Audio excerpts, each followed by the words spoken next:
The morning fog hung low over the Louisiana wetlands as Dr. Maya Chen adjusted her headset and peered through the helicopter's window. The rhythmic whump-whump of the rotors had become almost soothing after 3 days of aerial surveys. As the state's leading environmental researcher, Maya had seen her fair share of strange things in these delicate ecosystems, but nothing had prepared her for what she was about to discover. "We're approaching the southern quadrant," the pilot's voice crackled through her headset. "Visibility's improving, but we'll need to stay above 500 feet. Those birds don't take kindly to visitors." Maya nodded, her attention focused on the tablet in her lap. The Wetland Preservation Project had been her life's work for the past 6 years. What had begun as a simple habitat mapping exercise had evolved into the most comprehensive study of coastal erosion in the Gulf region. "Wait," she said suddenly, pressing her face against the glass. "Tom, can you circle back? I think I saw something." The pilot banked the helicopter gently to the left, and Maya felt her heart skip a beat.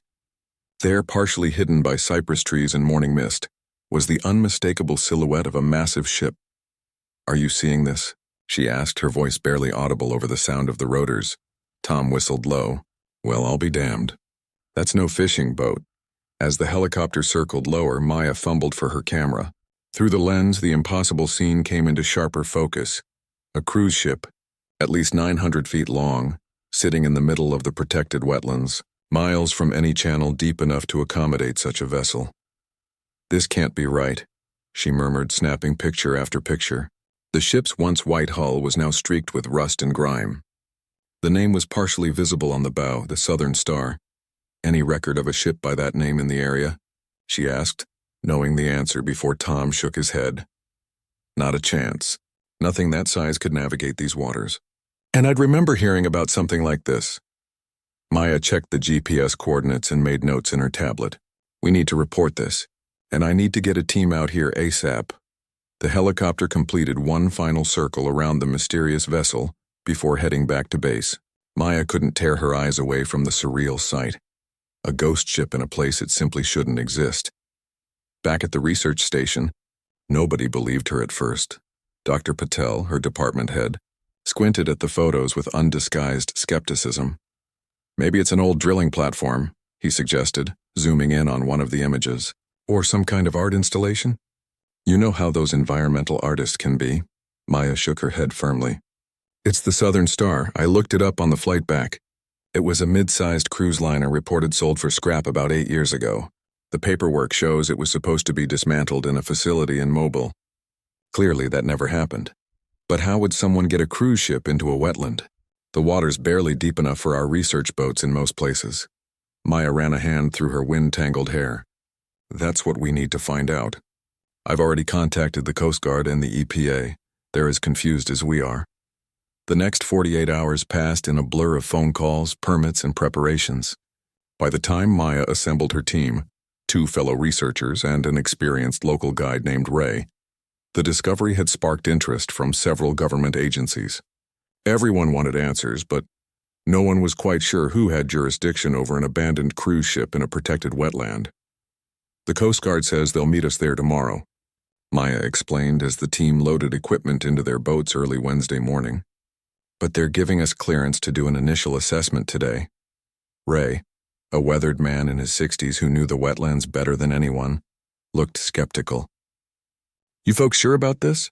Ain't natural, a big ship like that just appearing. My grandpa used to tell stories about phantom ships that lure people in, never to be seen again." Dr. Liz Jackson, the team's marine biologist, rolled her eyes good-naturedly. "I'm more worried about physical hazards than ghostly ones. A vessel that size abandoned for years. The structural integrity could be compromised." "We'll be careful," Maya promised, checking her satellite phone. "We're just documenting, not exploring inside. At least not until we have proper backup." The journey through the wetlands took nearly 3 hours. Their 2 airboats navigated the maze of channels, Maya constantly checking the GPS to make sure they were on course. The morning heat was already becoming oppressive, and clouds of insects swarmed around them despite their repellent. "Should be just around this bend," Maya said, pointing to a dense cluster of cypress trees ahead. As their boats rounded the curve, the team fell silent. Even knowing what to expect, the sight was jarring. A massive cruise ship tilting slightly to one side, its hull partially submerged in the murky water. Mangroves and other vegetation had started to claim the lower portions of the vessel, creating an eerie fusion of human engineering and natural reclamation. "This is impossible," Liz whispered, already taking water samples near the hull. Dr. Hector Alvarez, their environmental toxicologist, was equally stunned. The environmental impact alone. "This thing must be leaking all sorts of chemicals into the ecosystem." Ray kept his distance, his boat idling several yards away. "Told y'all. Ain't natural." Maya guided her boat slowly around the perimeter of the ship, documenting everything with her camera. The Southern Star had once been a symbol of luxury and leisure, carrying thousands of passengers to tropical destinations. Now it sat abandoned, a rusting monument to human waste and neglect. "Look at the waterline," Maya called to the others. "It's been here for years. But how did no one notice until now?" "The wetlands are vast," Ray offered reluctantly, having moved closer despite his misgivings. "And this area ain't on any regular patrol routes. Too shallow for most boats." As they completed their circuit of the vessel, Maya spotted what appeared to be a service ladder on the starboard side, mostly intact and leading up to an open door on a lower deck. "We're not going in today," she reminded the team, noting the eagerness in Hector's eyes. "We document the exterior, take samples, and wait for backup." But even as she said it, Maya couldn't help wondering what secrets the Southern Star held inside. How had it ended up here? Who had abandoned it? And why had such a valuable asset been left to rot in the wetlands? As the afternoon wore on, the team collected water and soil samples, documented the visible damage to the ship, and mapped its exact position. The more they discovered, the more puzzling the situation became. "The hull's been modified," Liz noted, pointing to welded patches near the waterline.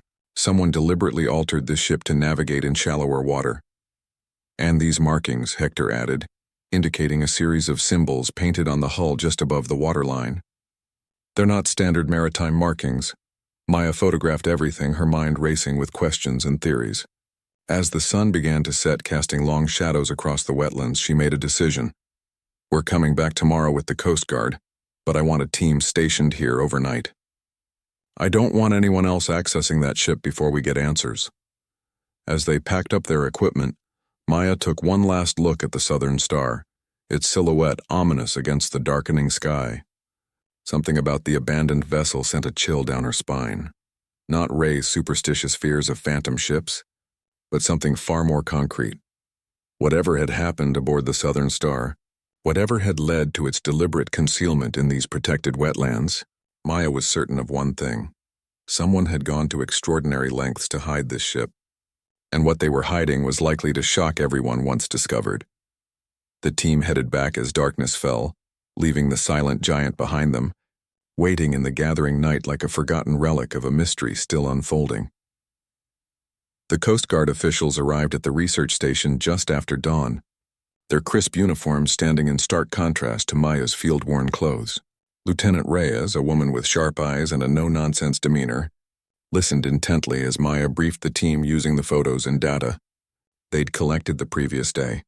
"So you're telling me a 900-foot cruise ship has been sitting in a protected wetland for possibly years, and nobody noticed until now?" The lieutenant's tone wasn't accusatory, just bewildered. Maya nodded, pulling up satellite imagery on the large screen. "This area is particularly remote. The cypress groves provide natural cover from aerial views, and the channels leading there are too shallow for regular boat traffic, except for someone who modified a cruise ship to navigate shallow waters," Hector added, pointing to the hull modifications they'd documented. Lieutenant Reyes studied the images with growing concern. "We've confirmed this is indeed the Southern Star, supposedly sold to a scrap company in Mobile 8 years ago. Paperwork was filed, taxes paid. Everything looked legitimate. Clearly it wasn't scrapped," Maya said. "No," Reyes agreed. "Instead, someone went to extraordinary lengths to hide a multi-million-dollar asset in a swamp. The question is why." The combined team set out an hour later, Maya and her researchers, 4 Coast Guard officers, and 2 EPA officials concerned about potential contamination. Ray once again served as their guide, his earlier superstitions now replaced with professional curiosity.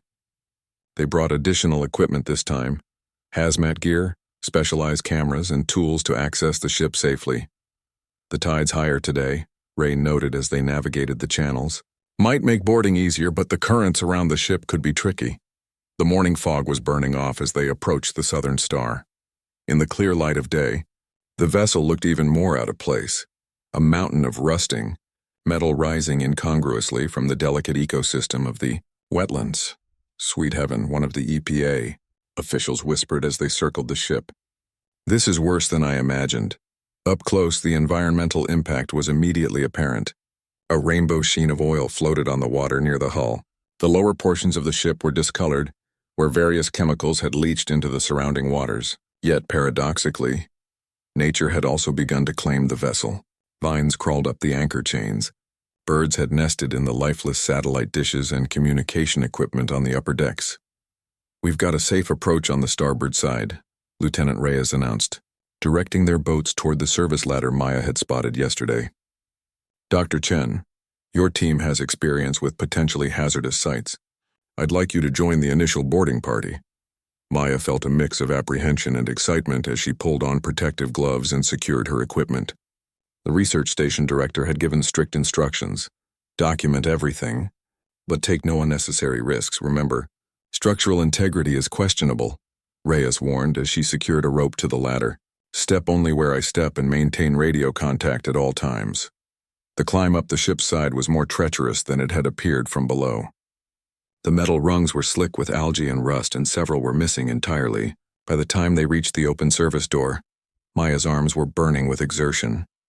Welcome aboard the ghost ship, Reyes said grimly as she swept her flashlight across the dark interior. They had entered what appeared to be a maintenance corridor. The walls lined with pipes and electrical conduits. The air inside was stale and thick with the smell of mildew and something else, a chemical odor Maya couldn't quite identify. Their flashlight beams caught motes of dust swirling in the humid air. The ship's been listing for years, Reyes noted, pointing to the slight angle of the floor.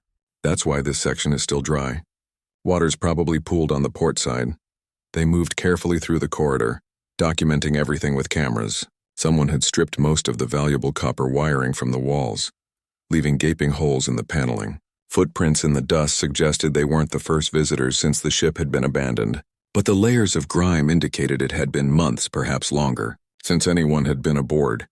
Here's what I don't understand, Maya said, examining a junction box that had been carefully sealed rather than stripped. If this was just about salvage, why go to the trouble of hiding the entire ship? Why not just strip it at the scrapyard as planned? And how did they get it here without anyone noticing? Hector added through the radio from the deck below, where he was collecting samples. As they ventured deeper into the ship, the mystery only deepened. They passed through a crew area with small cabins, most of which had been emptied of furnishings. The galley still contained massive industrial appliances too heavy to remove easily. A thin layer of brownish water covered the floor here, forcing them to splash through carefully. We need to get to the bridge, Reyes decided. If there are any logs or records left, that's where we'll find them. The journey upward through the ship revealed the strange dichotomy of the abandoned vessel. Some areas had been meticulously stripped of anything valuable, light fixtures, handrails, even doorknobs. Other sections appeared virtually untouched, preserved like a time capsule from the ship's operating days. Look at this, Maya called, shining her light on a wall in what had once been the main stairwell. Someone had spray-painted symbols similar to those they'd observed on the exterior hull, geometric, patterns that didn't match any known maritime or navigation markings. They're all over the ship, confirmed another Coast Guard officer via radio. We're finding them on lower decks too. When they finally reached the bridge 6 stories up from where they had entered, they found an unexpected scene. Unlike much of the ship, the bridge appeared to have been deliberately preserved. Navigation equipment remained in place, though it was clear the most valuable components had been removed. Charts were still pinned to tables, though they were faded and water-damaged. They kept this functional, Reyes observed, running her gloved hand over a console, at least for a while after bringing it here. Maya examined the captain's log, still present in its traditional location. The final entry was dated almost 7 years ago, long after the ship's reported sale for scrap. The handwriting was hurried, almost frantic. Final phase complete. Removing remaining crew tonight. G says buyers arrive next week for inspection. God forgive us for what we've done. Maya photographed the page and showed it to Reyes, whose expression darkened. This wasn't just salvage, the lieutenant said quietly. This ship was being repurposed for something. As the team continued their exploration, they discovered more evidence supporting this theory.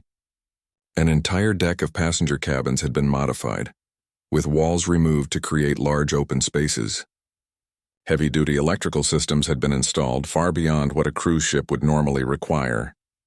The modifications are professional, noted the Coast Guard engineer who had joined them. This wasn't some makeshift operation.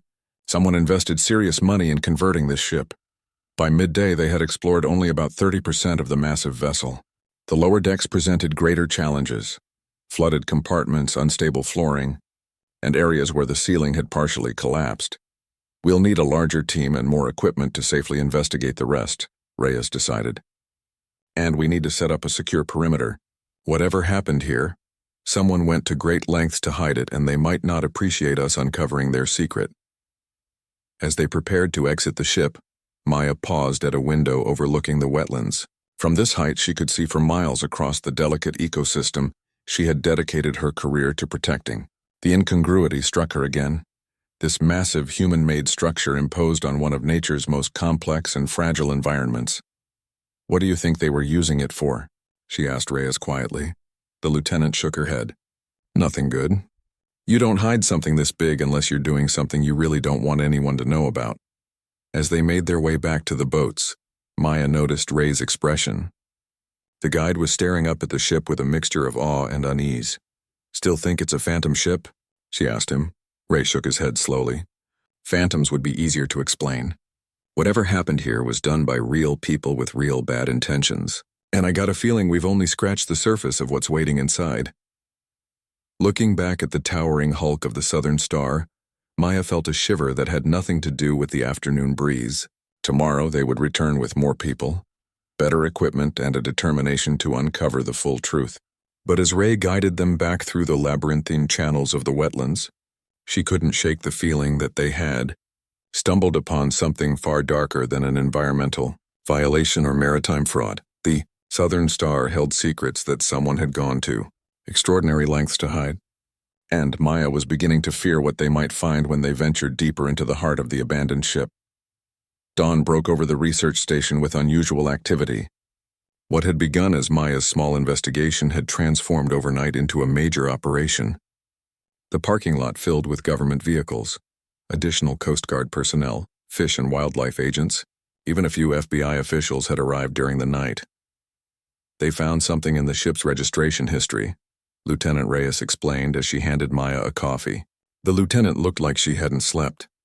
The company that supposedly bought the Southern Star for scrap? It doesn't exist, just a paper trail leading to offshore accounts. Maya sipped her coffee, watching the organized chaos around them. So this is bigger than environmental concerns now. Much bigger, Reyes confirmed. The FBI has been tracking a network of ships used for various illegal operations, smuggling primarily. They think the Southern Star might be connected. The expanded team set out an hour later, a flotilla of boats carrying specialists and equipment. Maya noticed Ray talking quietly with one of the fish and wildlife officers, both men looking grim. When the guide joined her boat, his usual easy manner had been replaced with something more solemn. "Those symbols we found painted throughout the ship?" Ray said quietly. Officer Chen recognized them. Says they're used by wildlife traffickers. Marks shipments, identifies buyers and sellers. Maya felt her stomach tighten. The Southern Star was beginning to reveal its secrets, and they were darker than she'd anticipated.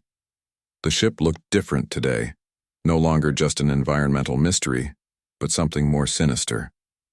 Armed officers secured the perimeter, while teams prepared to access different sections simultaneously. Maya's group, now including 2 wildlife experts, would focus on the lower cargo decks that had been inaccessible yesterday. "We've brought pumps to clear some of the flooded areas," explained Officer Chen, a stocky man with kind eyes that belied his serious expression. "Based on the ship's layout, the main cargo hold should be 2 decks below where you entered yesterday." Inside, the ship felt different too. With power generators set up outside, they had proper lighting in some sections, revealing details that had been hidden in the previous day's shadows. The graffiti-like symbols were more numerous than they'd realized, directing some kind of organized operation throughout the vessel. This was the main entertainment deck, Maya noted as they passed through what had once been a grand atrium. They stripped everything valuable, but look, they installed heavy-duty ventilation systems. That wasn't part of the original design.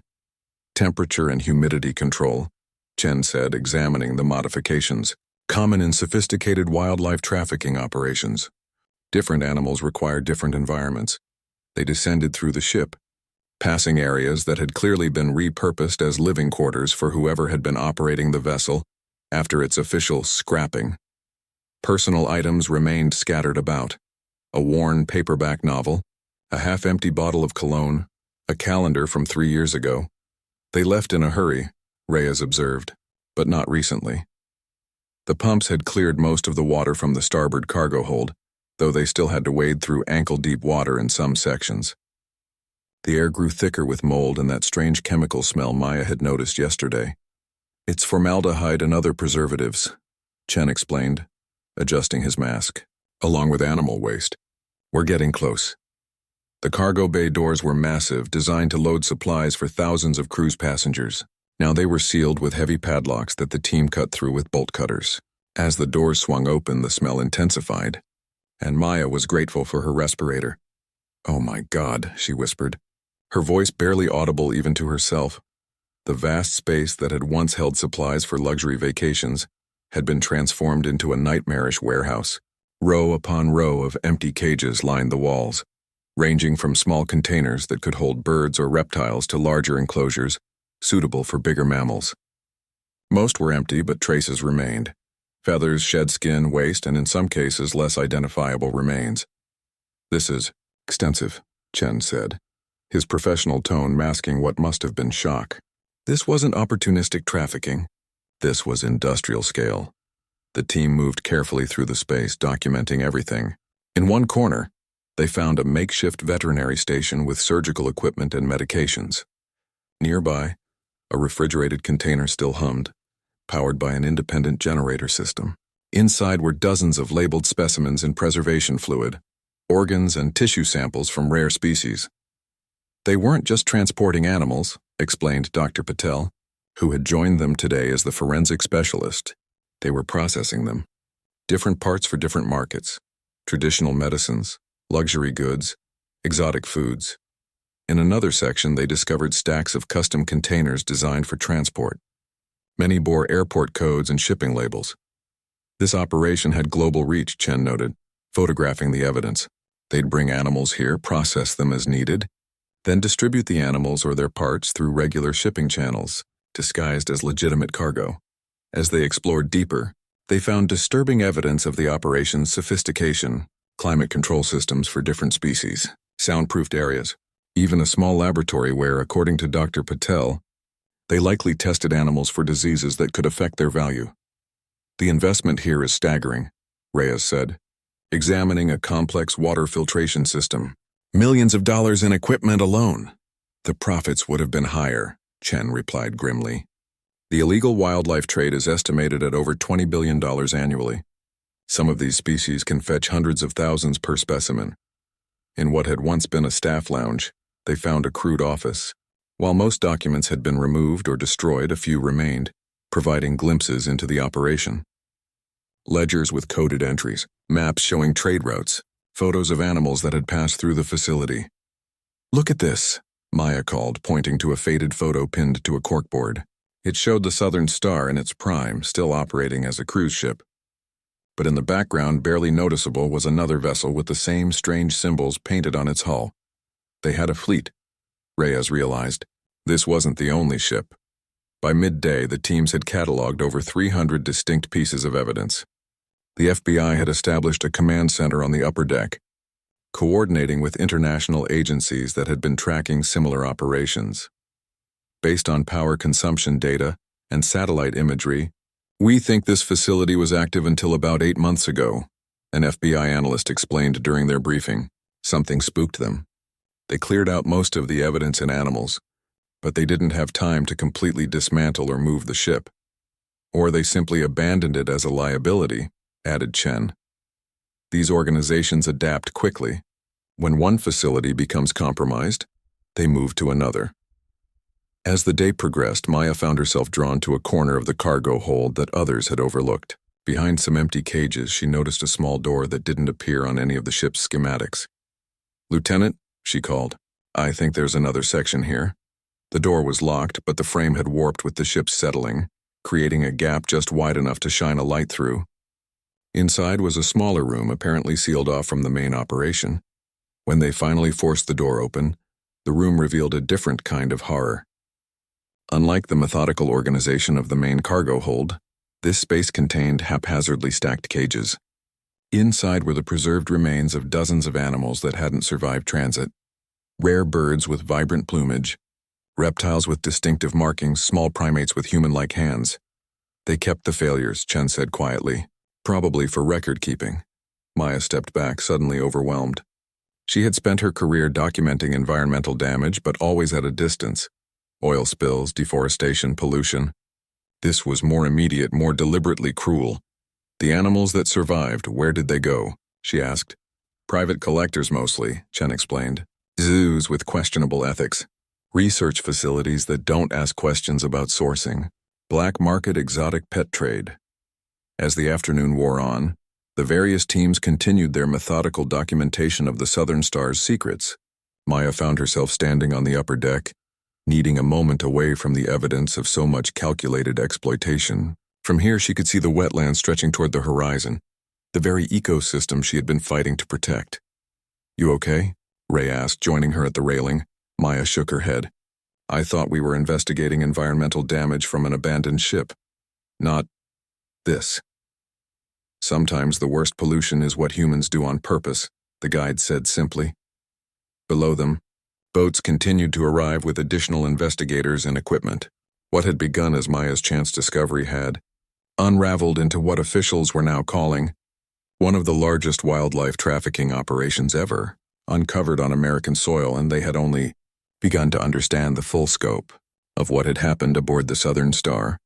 Week had passed since Maya's chance discovery of the Southern Star. What had begun as a routine environmental survey had blossomed into a multi-agency investigation that showed no signs of slowing down. The wetlands around the ship now buzzed with activity. Researchers, law enforcement, environmental cleanup crews, and even a few journalists who had gotten wind of the story. Maya sat on the edge of an airboat, taking samples from the murky water near the ship's hull. The FBI and wildlife officials had completed their initial evidence collection, allowing her team to focus on their original mission, understanding the environmental impact of this massive intruder. "The results from yesterday's samples just came in," Liz called, waving her tablet. The marine biologist had been working nearly around the clock, analyzing how the ship had affected the delicate ecosystem. "It's not what we expected." Maya waded through the shallow water to join her colleague. "Worse?" "Different," Liz replied, showing her the screen. "We're finding elevated levels of heavy metals and chemicals, sure. But look at this. There are microenvironments forming around the ship that are actually thriving." The data showed something surprising. While certain areas around the Southern Star showed clear signs of contamination, other sections had become unexpected havens for wildlife. "It's like the wetlands are adapting around it," Maya said, looking up at the rusting giant, "reclaiming it." "Nature always finds a way," Ray commented from the helm of his boat. The guide had stayed on as part of the operation, his knowledge of the wetlands proving invaluable. "Doesn't mean it's healthy, though." Dr. Patel arrived later that afternoon with a team of university researchers, eager to document this unplanned experiment in ecosystem disruption and adaptation. The scientists spread out around the ship, cataloging the changes that had occurred since the Southern Star had been abandoned here. "The hull is acting like an artificial reef in some sections," one researcher explained, pointing to underwater camera footage showing fish congregating around the submerged portions of the ship. "Species we wouldn't normally find in these wetlands are establishing themselves." Maya found herself torn. As an environmental scientist, she knew the ship didn't belong here. It was leaking harmful substances and had disrupted natural water flows.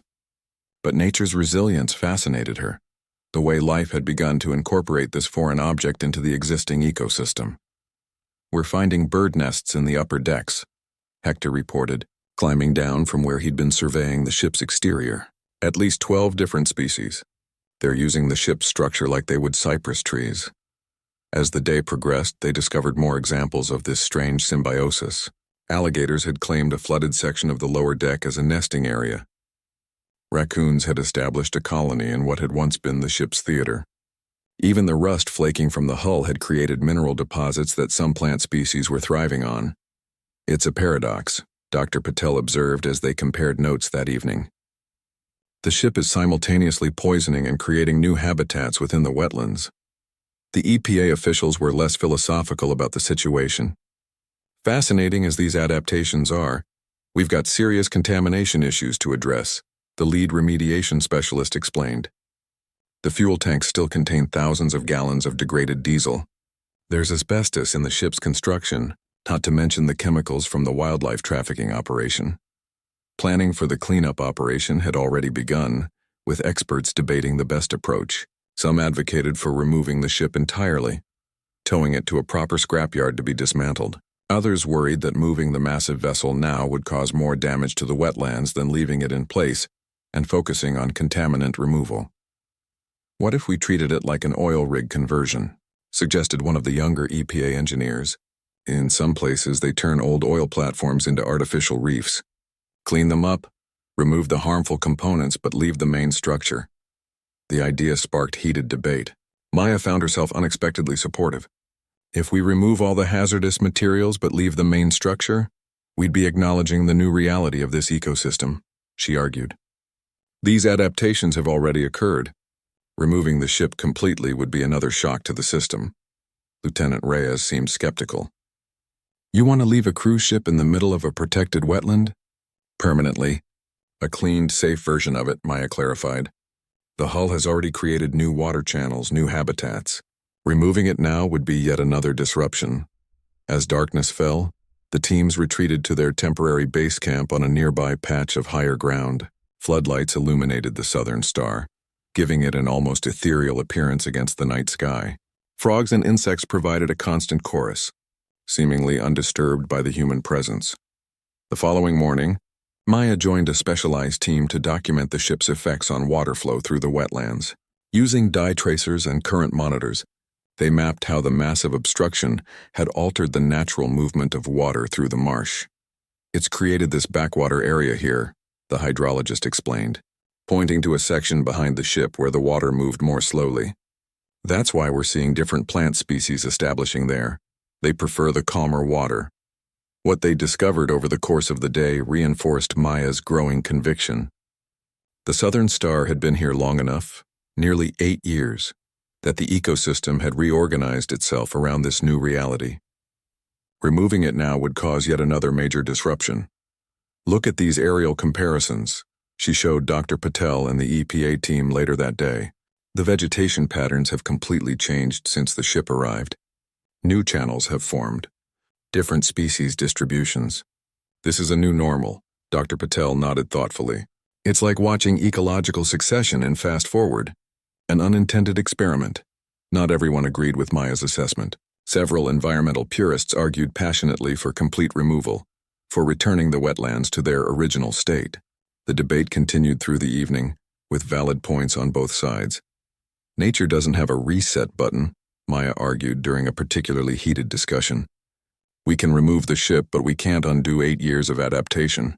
The ecosystem we're trying to restore doesn't exist anymore. As the conversation continued, they were interrupted by a commotion near the ship. Ray came running up from the water's edge, excitement evident on his weathered face. You all need to see this, he said breathlessly. We just spotted something in the flooded engine room. The team followed him to where several researchers were gathered around a monitor, displaying live feed from an underwater drone. In the murky water of what had once been the ship's massive engine room, barely visible in the drone's lights, was a large alligator. But it wasn't alone. Are those babies? Lieutenant Reyes asked, peering at the screen. The wildlife biologist operating the drone nodded. A whole clutch of them. She's made a nest in there, using the heat from the decomposing materials to keep them warm.